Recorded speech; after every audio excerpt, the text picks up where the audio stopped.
Everybody knows HTML5. HTML5 is supposed to be the future. But when we actually check it, when we actually try to build everything in HTML5, is it really strong enough? So this lecture is going to be about JavaScript x86 of the web, to see if actually JavaScript can become the one true open language that will dominate every other language. When we talk about JavaScript, it's nice to see how far we've actually came along. And many things have improved in JavaScript the last few years, the last 10 years actually. JavaScript started as something that was not really a language, something that was only a scripting language, and not something that we can actually use to build real programs. But many things have progressed the last few years. And the first thing is we have much better server-side technologies. So if we have better server-side technologies, the front end also is better. We have jQuery. jQuery changed a lot when it came to JavaScript. Back in the days, doing simple things in JavaScript required us to use Google all the time. If I have jQuery, I can do basically whatever I want very, very easily. The power of HTML5 new APIs changed a lot of things. Basically, everything that I can do in Flash or in Silverlight, now I can do in HTML5 and JavaScript as well. The browser support is enormously better. JavaScript used to be the slowest thing in the world. Now that we have V8, Google's engine, we have the strong engines of Microsoft, Google, and Apple, things look much, much better, and we can actually build games and actual programs in JavaScript. MV star patterns, MVC, MVVM, all of you that are front-end developers must know that we must use some sort of patterns to build big applications. And the JavaScript world is maturing really, really, really fast. Basically, almost everything that I can do in any other technology, whether it's WPF, whether it's Objective-C, whether it's Java, nowadays I can do also in HTML5. However, things are not as nice as I would like them to be. Building HTML5 applications is still extremely, extremely hard. And if there are any very good JavaScript developers here in the audience, I present you a challenge. Everything that you can write in JavaScript, I can write faster in WPF, Microsoft's UI, most modern UI technology. So why is HTML still very hard? Why is it still not the one language that we all use? So what we still don't have? The first thing we don't have are classes and modules. If I want to build a big software in C# and in any other language, I can use classes and modules to separate my code and make sure that if somebody else uses my code, it can use it without damaging my code. If I want to create a team that builds something big, 10, 20 programmers together, then without modules and classes, it's not something that you can actually do.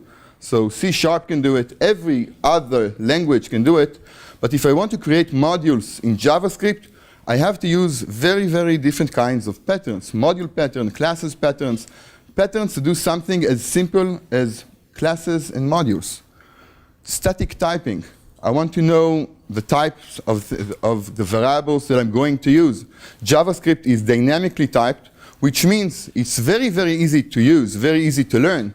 However, if I want to use somebody else's code and I don't know what type the parameter is giving me, I can't really do too much without reading the documentation or asking the other person how to use that code.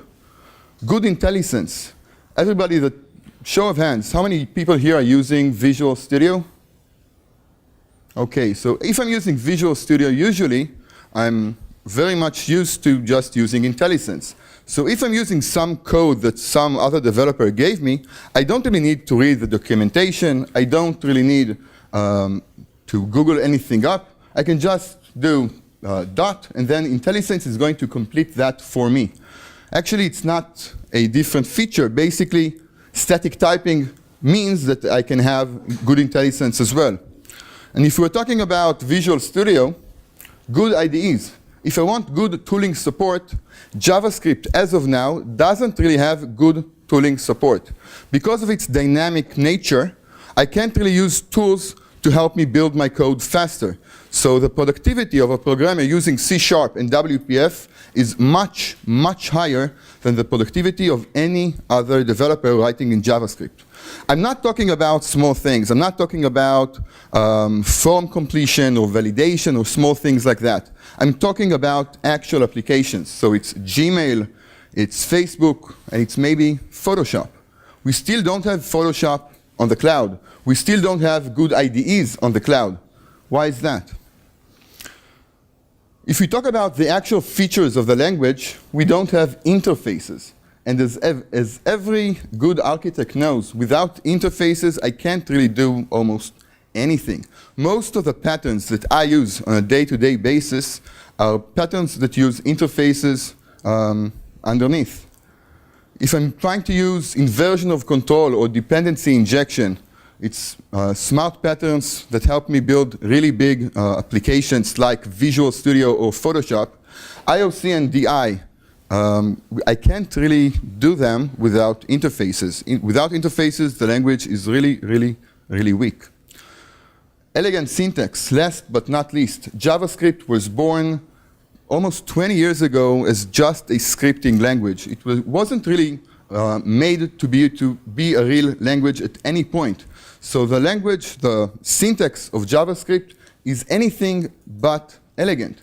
I want to use lambda expressions. Whenever I go from C# to Java, not even JavaScript, just Java, I'm amazed by how Java's code is simply not elegant. If I can use lambda expressions and all of the features that C# have from version 3, 4, and 5, coming back to Java is really problematic, and JavaScript is way, way, way behind.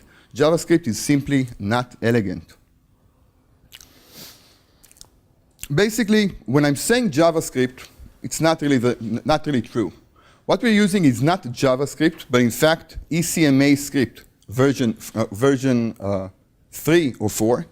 ECMAScript 4 was targeted to be completed in 2008. Hint, it wasn't really. And ECMAScript 4 was the one thing that we JavaScript programmers were waiting for so long for. ECMAScript 4 was going to add support for classes, static typing, modules, algebraic data types, etc. Basically, everything that makes JavaScript a real language. However, ECMAScript 4 was never released. So ECMA is the name of the group that decides about the standard of JavaScript. So like the W3C, the group that decides about HTML, we have another group that decides about JavaScript. And the only difference between the two groups, as much as W3C is full of bureaucracy and is really, really, really slow, the ECMA group is even slower. So if HTML5 eventually becomes true, ECMAScript 4 that was supposed to be released was never released. So what they decided to do was do something a bit different. Instead of releasing ECMA 4, they went straight ahead to ECMA 5. They released it in 2009, and that added support for strict mode only. Basically, it means I have to declare my variables before I use them. So from classes and typing and static typing, modules, algebraic data types, everything, the only thing they added is just strict mode. Basically, they did nothing. They decided not to decide. ECMAScript 6 is the version 4 that we were waiting for, codenamed Harmony. The rumor is that it's supposed to support all of the features that we requested. However, unlike HTML5, the standard is not really complete, but it's open and it's going to be complete within the next few years. It's supposed to be completely closed in 2020. JavaScript 6, we don't even know the release date.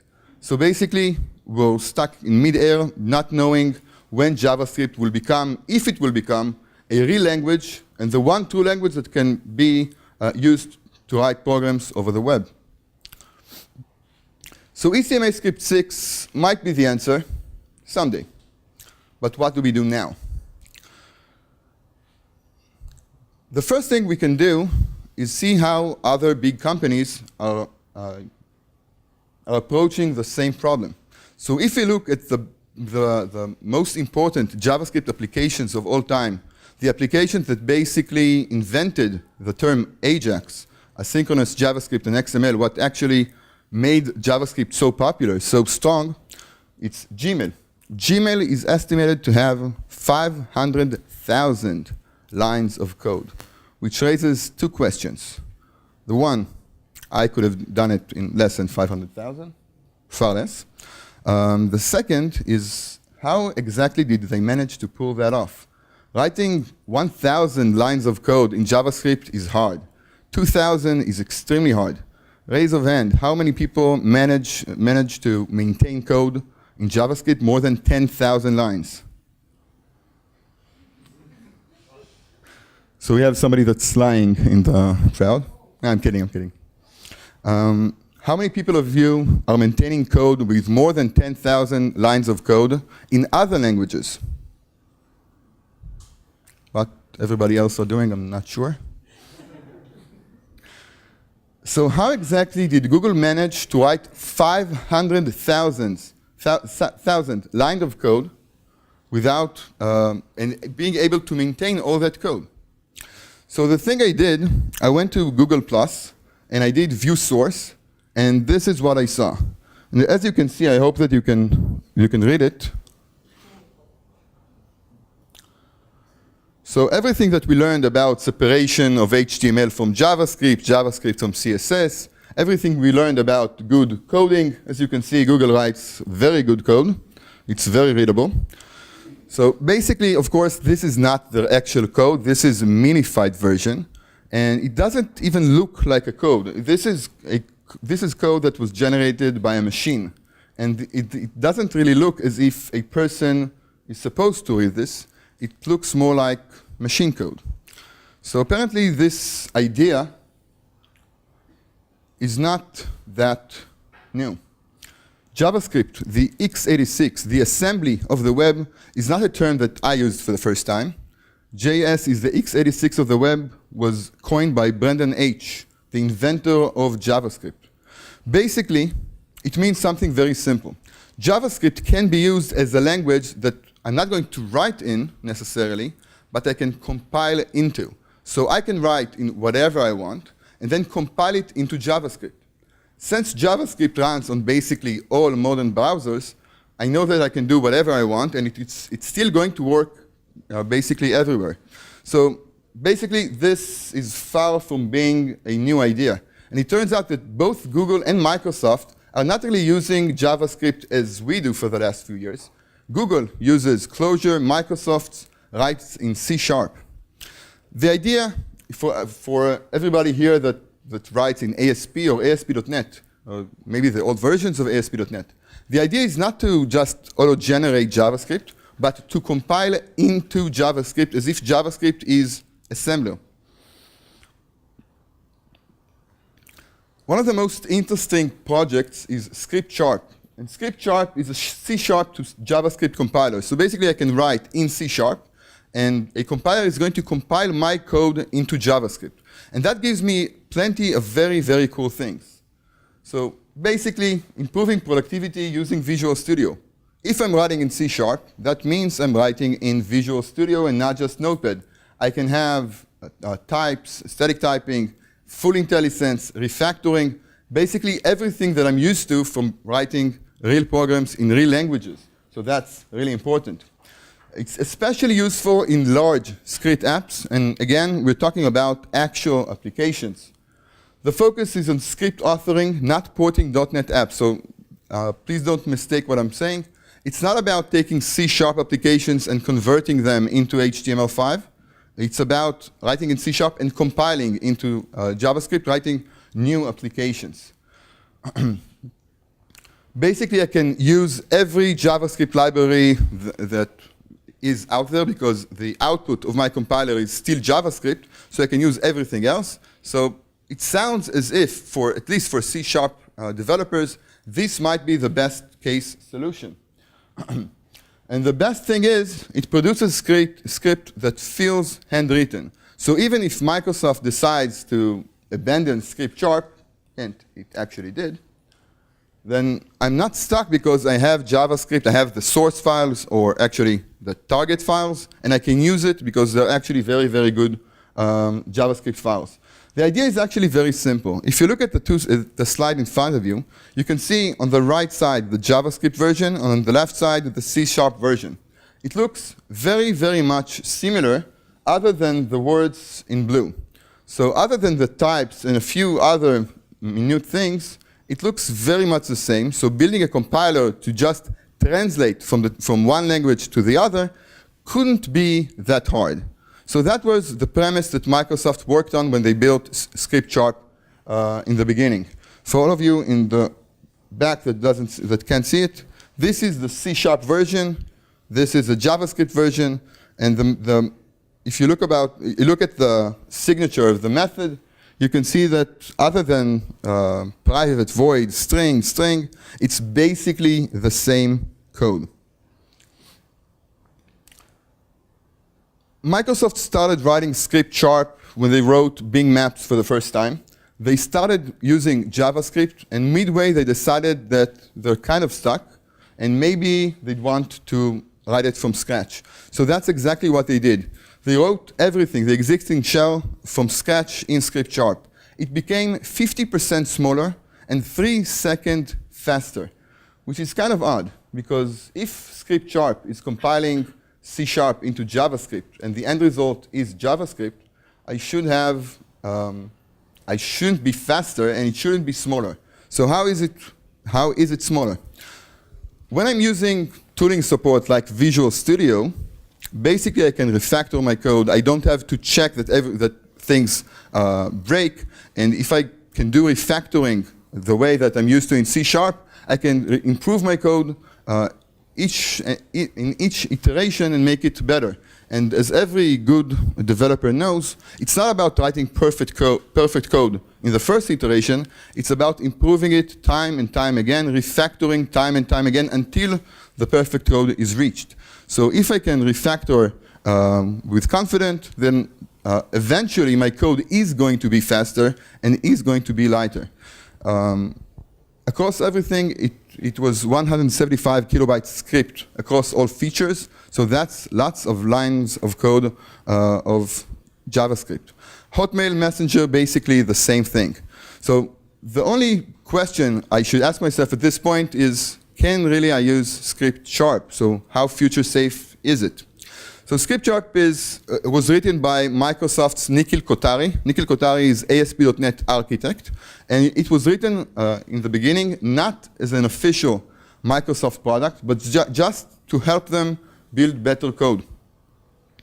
Eventually, they decided to open source the compiler. It's only partially open sourced.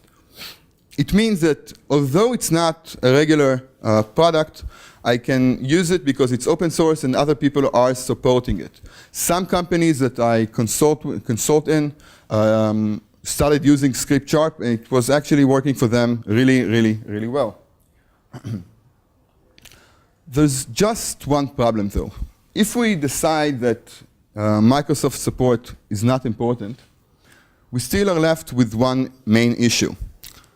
If you're writing in C# and compiling into JavaScript, basically I'm getting the worst end of the two languages. C# is static. It has some dynamic features, but basically it's a static language. JavaScript is a dynamic language.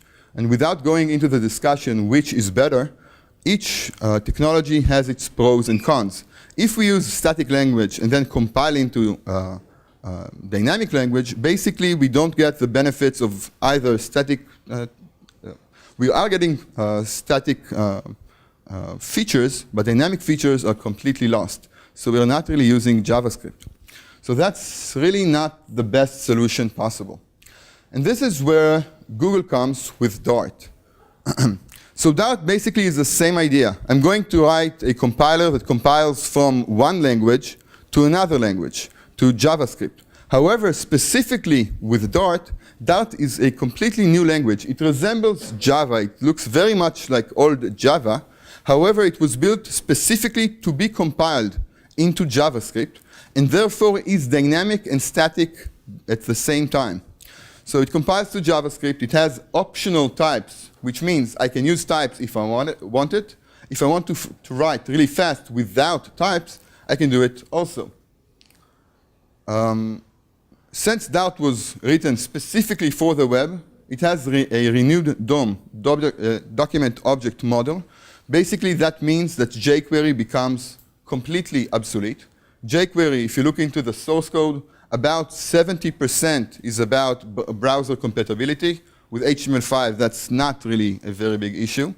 The second thing is selecting DOM elements. Now that we have HTML5 and renewed DOM in Dart, basically Dart becomes very, very, very strong.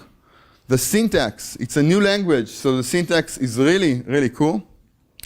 And that's the cool part, if our user decides to use Chrome or Chrome browser, Chrome OS, everything from Chromium comes with a built-in virtual machine for Dart. So instead of running our JavaScript files, it's going to run our original Dart files. It means it's going to be really, really, really fast, much faster than JavaScript can be. So basically, Dart means static plus dynamic, and the code is very simple. It looks kind of like Java. As you can see, num, sum, num1, num2. It's very, very regular, and you can see that it has type system, regular type system. However, since it's not just static, I can do things like this. First of all, look at the first line. What you see is lambda expression, and I can define that so it's much better syntax, it's more elegant. But the fun thing comes, look at this line. Num_n equals to sum s1 and s2. Could you venture a guess what would be the answer? 91. So we're adding 9 in 1. Think of it as JavaScript. Basically, JavaScript doesn't really have types. So you can send 9 and 1 as characters into the function and return that and convert that into a number. So it becomes 91. So it's not really the most useful example, but that's what the possibilities that Dart opens, which is really cool. So basically, when I saw Dart for the first time, I thought, this is it. I've been searching for the one language to learn since I was 15, maybe. I don't really like to learn new languages each and every year, and so many technologies come and go. I wanted just the one technology. Dart seemed like the perfect solution. However, there still is one small problem: replacing JavaScript. The last 10 years, the world has become more and more standard compliant. I want to stay in the standards. I don't want to give control to one company over the standards, over the language of the web. Giving a company such an advantage gives it a very unfair advantage, and I want to stay completely standard. So replacing JavaScript, in my opinion, in my mind, is not a very good idea. So unless you're developing in Java, Dart, learning a new language, doesn't really make that much sense. So if you're a C# developer, use Script Sharp. If you're a Java developer, use Dart. But basically, I would like to still be using JavaScript if I can. So that's Microsoft's second solution. And when they stopped supporting Script Sharp, I was really surprised. It seemed like the perfect solution back then, but they decided to close it. I spoke to Nikhil Kotari in LA in a convention a few years back. He is a very nice person. He's impossible to understand. He has this Indian accent. He's very, very nice. You have no idea what he's saying. I tried to get an answer from him. Why is Script Sharp deprecated? Why have you stopped developing it? And he didn't answer me. This is why. So TypeScript is a new language for Microsoft. Basically, it's still not released. It's version 0.91 at this point. Should be released within the next few months. And TypeScript is pretty cool. If you can see the slide, basically it means that we are going to have JavaScript 6 inside Visual Studio. So the easiest way to see TypeScript is to go to Visual Studio. Enough with the presentation. I'm using Visual Studio 2013. Basically, it works on every version older than 2008. I'm going to create a new project, HTML application with TypeScript.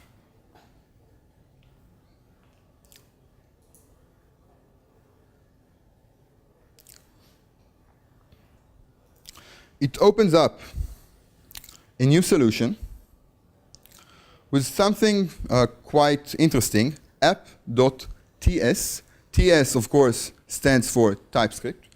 And when I'm going to write in this file, it's going to compile it automatically from TypeScript into JavaScript. So we've said that compiling a new language and abandoning JavaScript might be a bad idea. So why am I showing you yet another new language? Thing is, TypeScript is not really a new language, and you can think about it not as TypeScript, but as JavaScript 6. So basically, each line of code that I'm going to write here is not JavaScript, but JavaScript 6. So let's do that, just that. The first lines of code should look really familiar. Basically, it's JavaScript. So function greeter person says hello to person. I'm defining a user called JaneUser, and window.onload equals to, oh wait, this is not JavaScript anymore.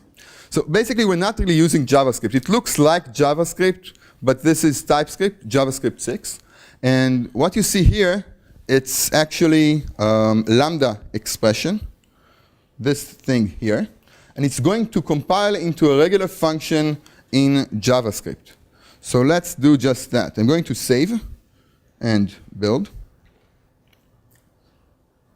If I look at the default.htm, I'll see that this is a very regular HTML file.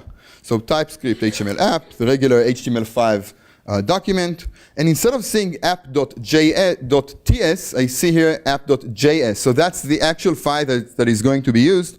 And if I want to see that, I'm going to click on Show All Files.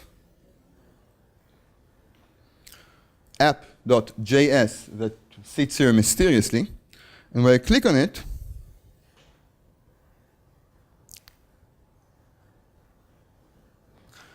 we can see that this is exactly the same file, other than the line that we didn't recognize at line 7, and that compiled into a regular function. So as this is regular JavaScript, see how easy it is to read. It's very easy to maintain and change if I want to. And this is regular JavaScript. So let's just click F5 to run it.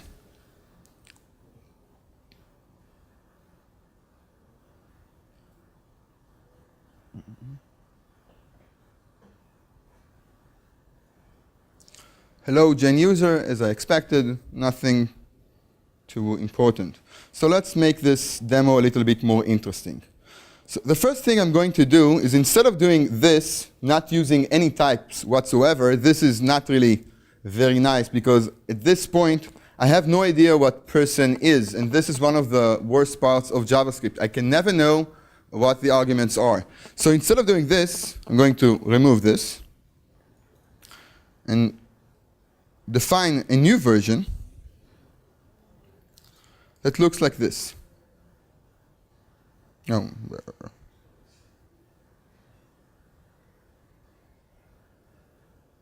better to stay in the TypeScript file.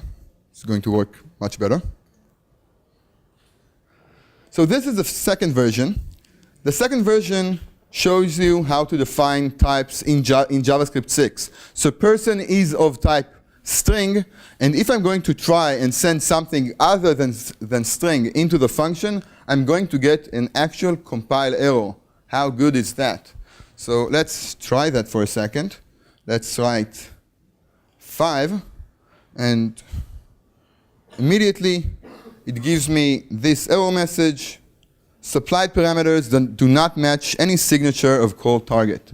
That's very, very good news. I've been waiting for this since, I think, 1994. or something. So that's good news. Let's see what else we have. If we have types, we must have classes and objects as well. Defining a class in JavaScript is a hassle. Function, and make sure that it's an immediate function and all that. And it's so easy to mix it up. So that's old news. This is how we define classes in JavaScript 6. So class student, full name string, and this is actually quite new. So let's look at this.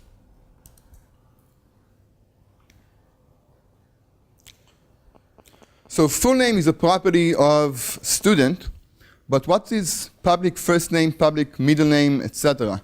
What this means is something actually very, very simple. It means that it creates automatically properties of that kind. So it's just more elegant syntax. It's not really that helpful, but it's much more elegant. It saves me a lot of time. So this is my class. And if I want to define, this is my student, and if I want to define a new student, this is how I would do it. Okay, so I have full IntelliSense and it's actual regular code. If I do this, for example, you can see that JavaScript 6 is actually mixed. I can have types, static typing and dynamic typing together. So I'm using a class student, and if you look at the signature of the method, then of the constructor method, you can see that the first argument, first name, doesn't really have a type associated with that. And if you can see at the IntelliSense, it says that first name is of type any. And again, we're still in a very dynamic language. So I can use types if I want to, and if I don't want, I can use nothing, and JavaScript will just kick in and continue to work. The last thing to do is change this into user.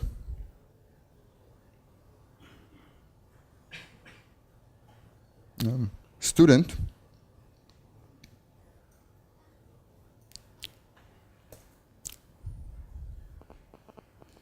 And then say, not just person, let's say person dot first name, full name, last name, basically whatever I want. So let's do full name and run it again.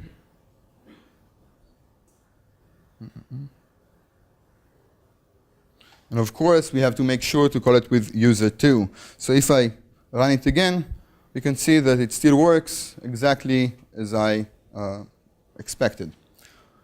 Very good.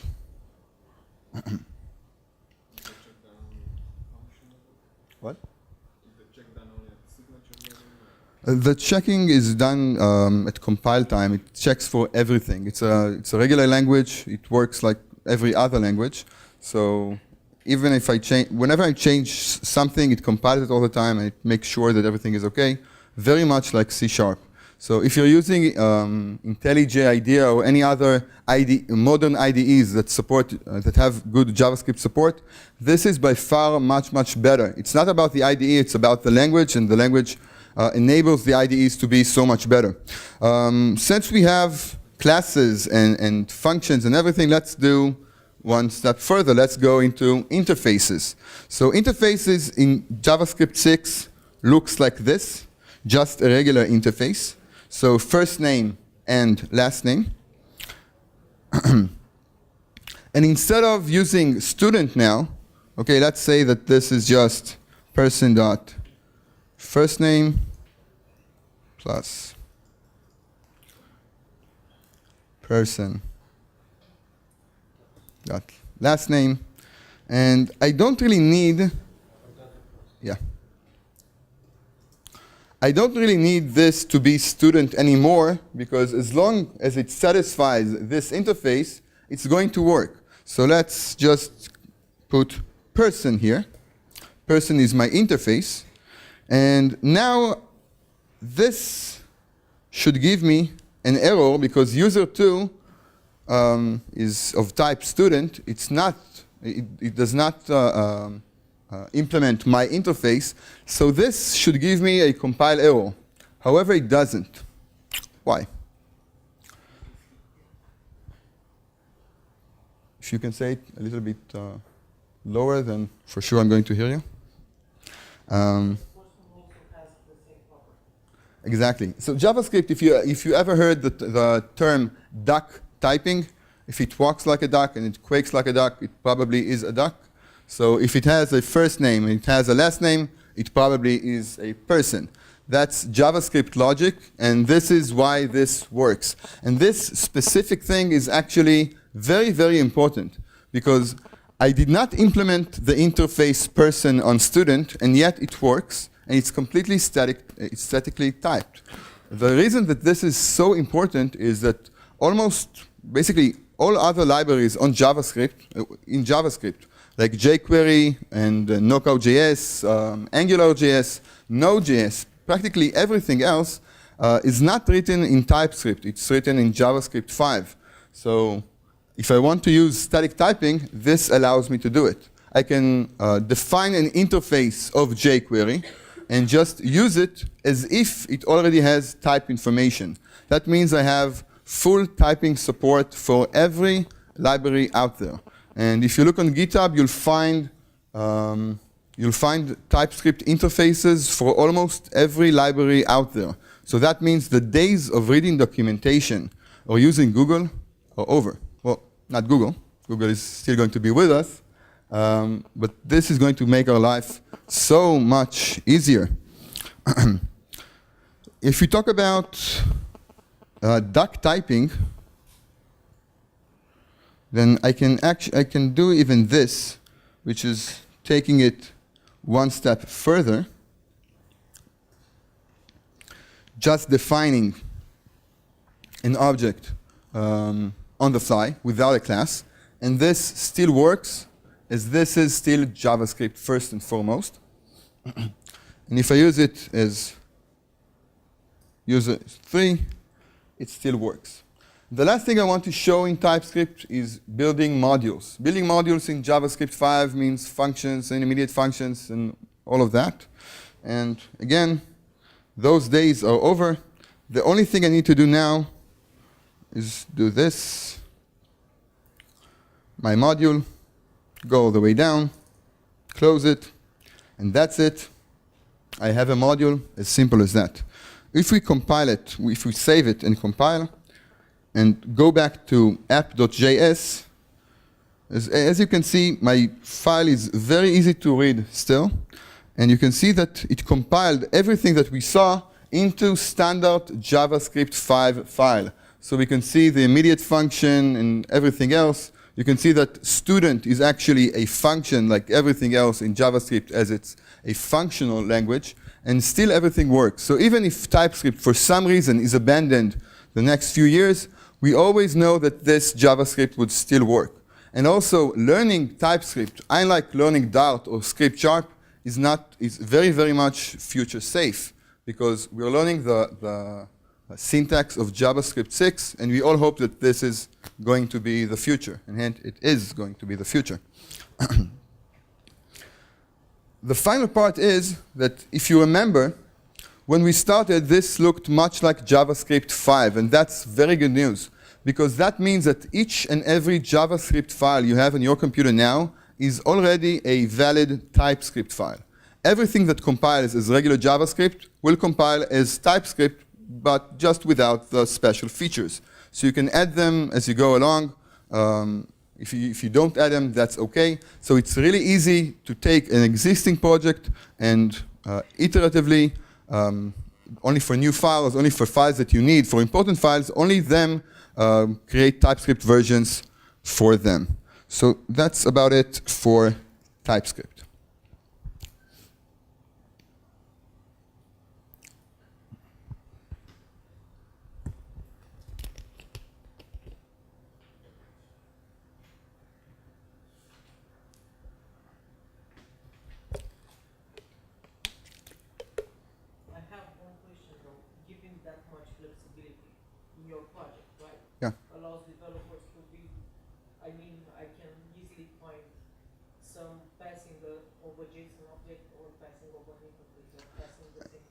So the question is whether it have security issues.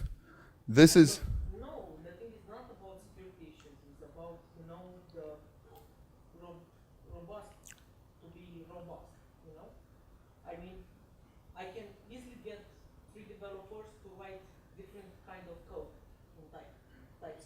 That's always true. I'll be happy to answer questions later because we're a bit short on time. Okay.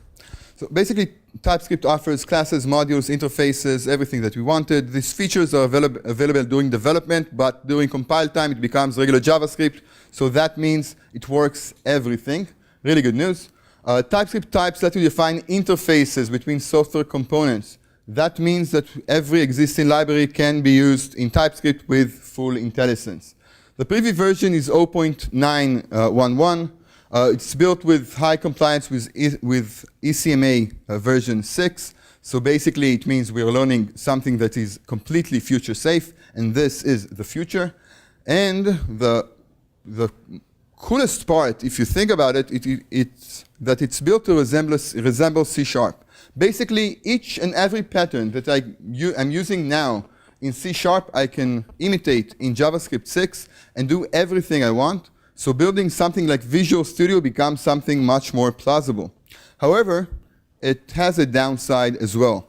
As of version 0.9, Microsoft decided to lead the way to JavaScript 6, and it's not completely compliant with the standard. So when I say the standard, it's not as if there is an actual standard.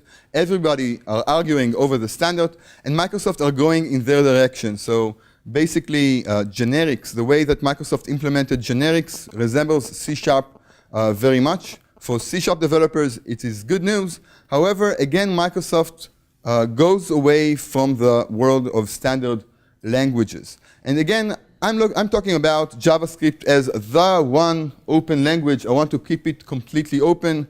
I want to talk about the implications of JavaScript being the assembler of the web. So Brendan H. said this sentence, but there's another one that's a bit more interesting. I think it is closer to the mark to say that JavaScript is the VM, the virtual machine of the web.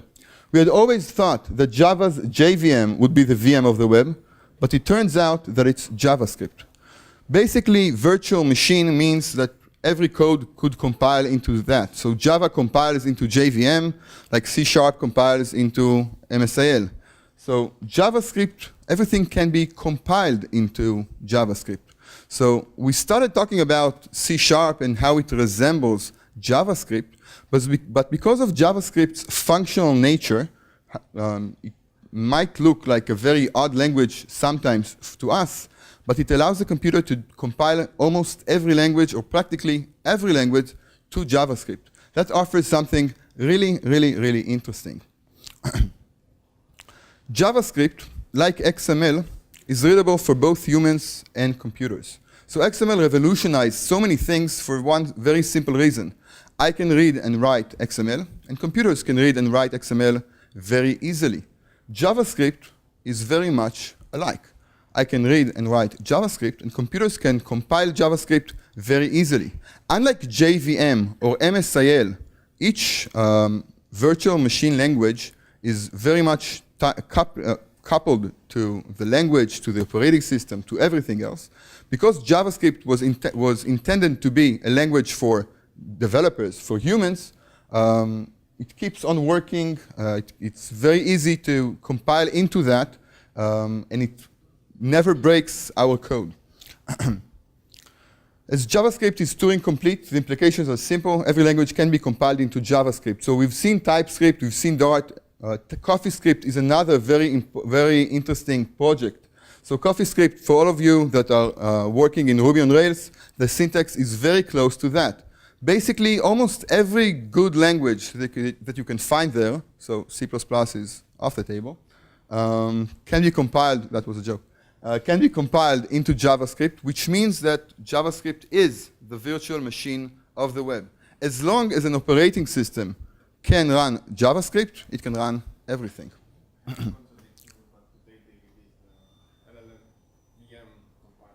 The what? No, it is possible. It is possible. It's just a matter of why would you like to write in C++ to begin with. I'm kidding, I'm kidding. I've had many years of C++. This is why my hair is white. We talked about compilers, but let's talk about operating systems. Because basically nowadays, if HTML5 is strong enough, basically it means that as long as I can run JavaScript, there's nothing more than I need. So that opens the question of what is an operating system. So almost everything nowadays can run a JavaScript engine, and as long as I have it, that's enough. Very good examples are Windows 8. I'm using Windows 8.1. It runs JavaScript in its own engine called Chakra. It's extremely fast. And more than that, everything that you can do in C# over Windows 8, you can do in JavaScript, and it's going to be just as fast. Of course, Chrome OS and Chromium. Chrome OS and Chromium support JavaScript 6. If you're just developing to Chrome OS, so it's going to support JavaScript 6. Firefox OS is another very good reason. So Chrome OS has already been released. It's not as stable as we'd like it to be. Firefox has yet to be released. And Firefox OS, Chrome OS, basically those are the most interesting operating systems of the future. They already run JavaScript 6. At this point, each company uses its own engine, and because the standard is not closed, everything still varies a bit, but eventually the standards are going to win. One of the most interesting parts is Raspberry Pi. Basically, it's a chip that runs a very, very basic CPU. It runs a very basic version of Linux and a very basic version of V8, Google's JavaScript engine. And that means that once I have this, I can do whatever I want. So Internet of Things, connecting devices, all of our devices to the Internet, Raspberry Pi and JavaScript will allow that to happen the most easy. To sum things up, JavaScript is slowly but surely becoming the most important web technology. Maybe not now, maybe not this year, maybe not the next, but eventually JavaScript is the language that has already won the race. JavaScript still is not as fast as other languages. It has still a few problems. JavaScript garbage collector doesn't allow it to be really, really, really fast when it comes to games. For the Android developers here, or Objective-C, Objective-C comes without garbage collector. In Android, if you're writing games, basically you're not using the garbage collector. And that problem is in JavaScript as well, but people are working on it on JavaScript 6 and in JavaScript 7. Eventually, JavaScript will win for a very simple reason. JavaScript is an open technology. Unlike Flash or Silverlight, unlike Java or C#, this is the one language, the one web language that is completely open. ECMAScript 6 will be strong enough to build and maintain big applications. I've been writing in TypeScript for the last year, very big projects that we are porting from WPF, MFC, C++, and very old things like VB6 and uglier things. Not many things are uglier than VB, but still. And ECMAScript 6 is going to be the final solution. And the final message is always bet on JavaScript and always bet on open technologies. Thank you very much.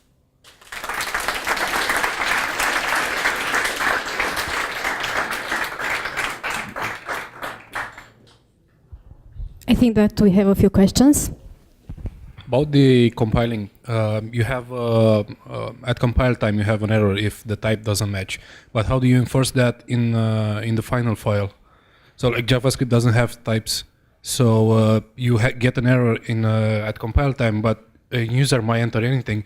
Most of your data in a web application is actually user provided. So how do you cure that?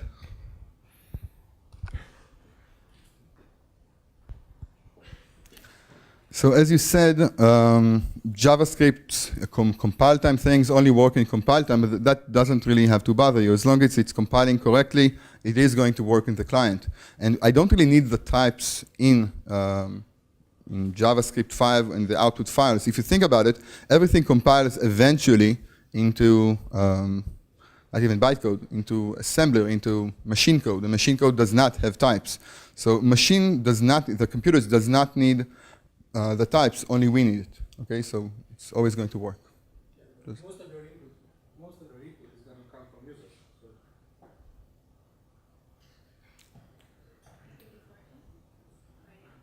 So most of my input is going to come from users. If you validate the type. No, validation of input still is important, and actually if you take input from users, that's always very simple, because the types of text area or input is text. It's always text. No, you can have different components that they look like string, but you actually want them to be numbers. So you can convert them into anything else, but basically a regular input is text. You can use it as a number, but that's converting.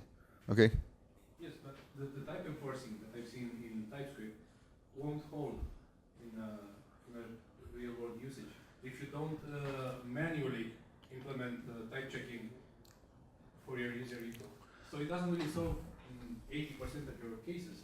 Just what you know you have in your database or something that you already know, you can get it as that type.